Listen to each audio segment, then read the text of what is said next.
Oke, sekarang kita mulai pembahasan soal yang pertama. Yang ditanyakan adalah hasil dari di dalam kurung pertama min 18 tambah 30, kemudian dibagi dengan kurung yang keduanya min 3 dikurang 1 adalah berapa? Nah, untuk menyelesaikan soal seperti ini, maka yang diingat adalah langkah pertama yang harus diselesaikan yaitu yang ada di dalam kurung terlebih dahulu.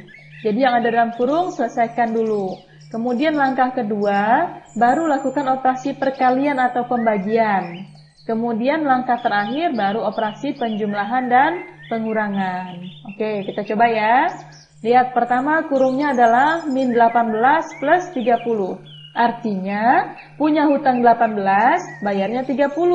Berarti masih lebih kan? Lebihnya adalah 12. Nah, karena lebih jadi positif ya hasilnya. Berarti positif 12 hasil dari kurung pertama.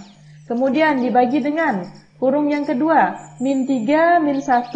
Berarti hutang 3, hutang 1. Maka hutangnya jadi nambah ya.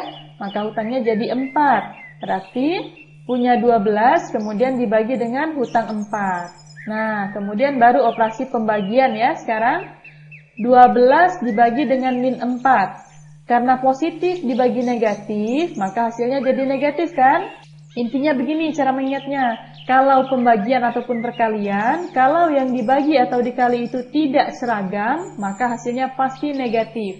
Tapi kalau seragam hasilnya positif. Nah, karena ini tidak seragam ya, positif dibagi negatif, maka hasilnya jadi negatif. Kemudian 12 dibagi 4, hasilnya 3. Maka hasilnya adalah negatif 3 alias min 3. Paham? Jawabannya adalah yang B. Masih sangat mudah ya soalnya. Oke, sekarang kita mulai pembahasan.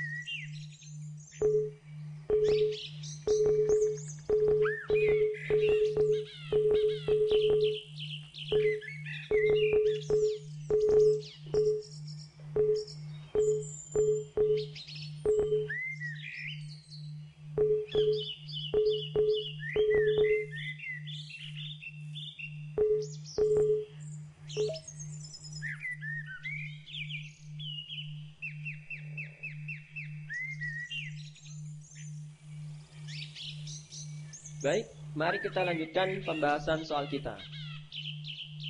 Cumi-cumi adalah hewan yang hidup di laut.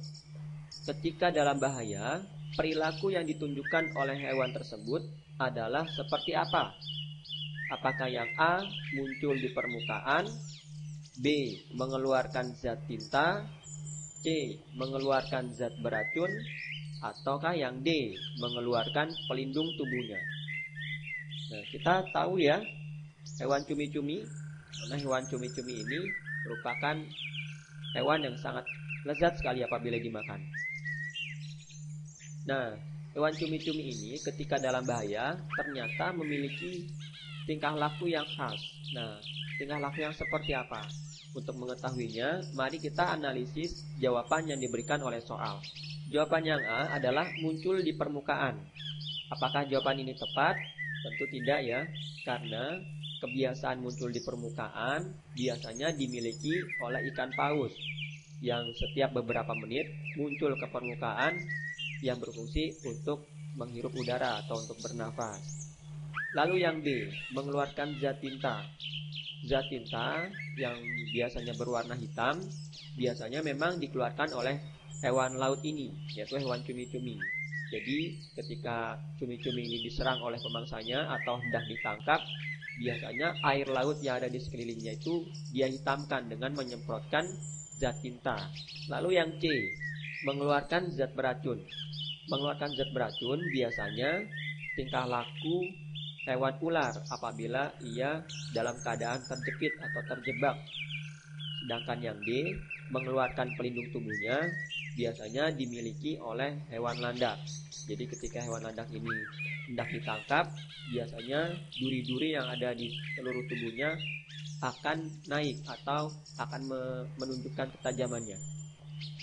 Nah, dari sini kita sudah mengetahui jawaban yang tepat, bahwa hewan cumi-cumi akan mengeluarkan zat tinta sebagai tingkah laku.